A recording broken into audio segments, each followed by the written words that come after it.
In this video, I'll share with you the province of Holguín in Cuba, which is, after Havana, Santiago de Cuba, and Camagüey, the fourth largest city in Cuba. I'll also share some places you can visit if you want to come by yourself. If you think this video is helpful for you, don't think twice about subscribing for more travel content and help us with a completely free like.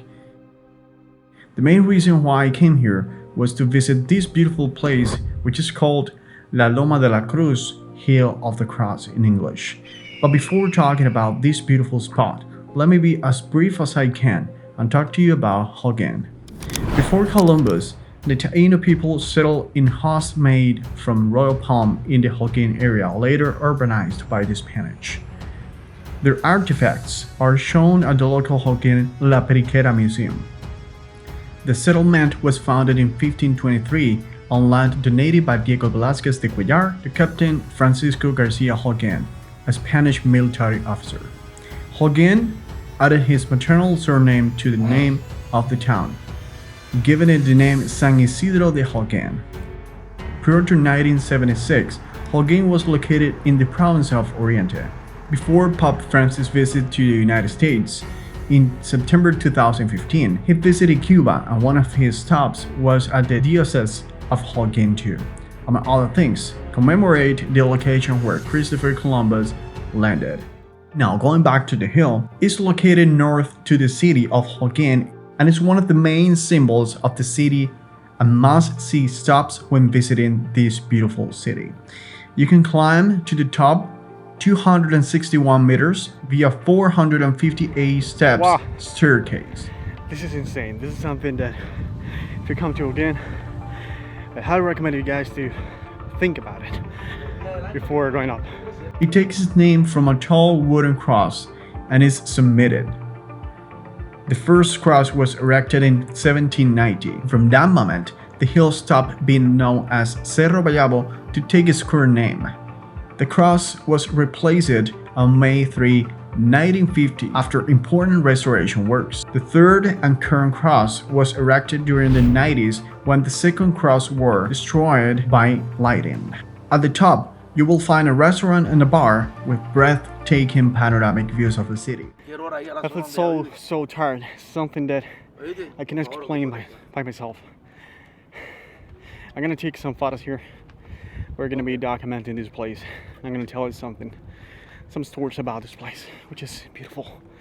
But yeah, I'm getting old. During the Romarías de Mayo, a religious social cultural festival, devotees climbed to the summit where a special mass in held on May 3. La Loma de la Cruz was declared Historical Colonial Archaeological Monument of the island of Cuba. Loma de la Cruz is a very popular stop in many excursions to Holguín City, departing from the resort area near to Verde la Vaca. ¿Cómo está la papaya? You can also visit a place called La Pericera. The monumental neoclassic building known as La Pericera is one of the most famous in the city of Holguín. Its long history is part of the charm of the beautiful Provincial Museum. It was ordered to be built in 1860 by the richest man in Holguín, the Spaniard Francisco Rondán. It was a great mansion which construction took 8 years. It has been attacked on several occasions during the independence wars and without being seriously damaged, which is insane. La Pericera has resisted up and now working as Casa de Gobierno house of more than a century. It was declared national monument because of its correlation with the history of the city and the architectural value of the structure. Nowadays, the mansion housed on its inside the Observing Provincial Museum, which housed samples of Aboriginal archaeology, documents, and historical proof related to the independence wars. The tour guide also told us about some steps that you can hear if you come and visit this place at night, so make sure you don't do this. Another insane place that we visited, and you must as well, is El Mirador de Mayave. It is a great viewpoint. It is surrounded by vegetation and located at the top of a hill, with beautiful views of the valley as well. It's basically a hotel, and let me talk to you about the things that I saw So maybe you're wondering, would I stay here? I was wondering who would come here, and actually this is a nice spot. This is a hotel where you can come. You can have this beautiful view that you can see. What? Okay. Claro, claro.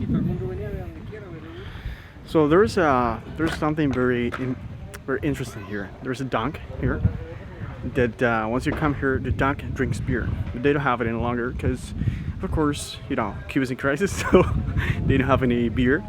It's beautiful, and it's a nice hotel. Actually, I don't know about prices. I don't know anything. So, but the point is that it's very similar. I have to say that it's very similar to Vinales.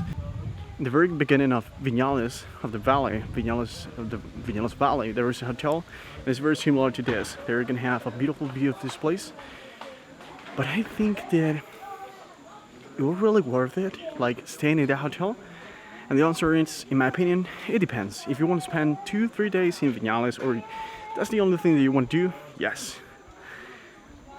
But I don't think I would stay here at all. It's pretty far from the city, so but yeah, it's pretty nice. Look, they have like these small villas where you can stay. They look pretty good. I don't know inside, but outside they look pretty fancy, pretty good. And yeah, this is looking good so far. The other thing that surprised me the more,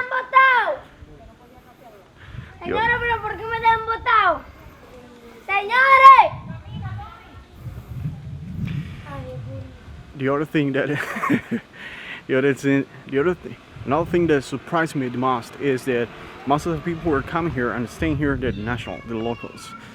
So I don't know if this is a place that is now like getting a lot of local tourism in, but again, I wouldn't stay here. If the guest wishes to escape from the bustle of the city, surround himself with peace, and admire the beautiful Cuban fauna or vegetation, this hotel becomes his idyllic paradise, whether it's to be for a couple, family, or solo trips. This facility offers a restaurant where you can find authentic food, barbecue, or swimming pool. It is a hotel without any luxuries that can satisfy the needs of tranquility in front of many other hotels in the heart of the city. Now that we're here, as you probably know, something crazy has to happen, otherwise it's not a good trip. Now we have a problem with the car. I don't know what's happening. Javier's trying to fix it. We're having another situation here. This is very typical. Something might happen so far.